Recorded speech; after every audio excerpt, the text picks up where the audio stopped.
A woman's brain is divided into two. Woman's brain.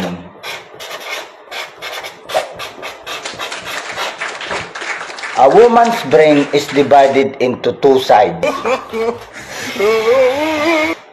A woman's brain is divided into two sides.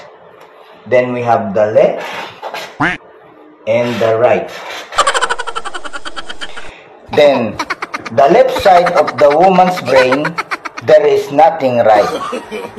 And then the right side of the woman's brain, there is nothing left.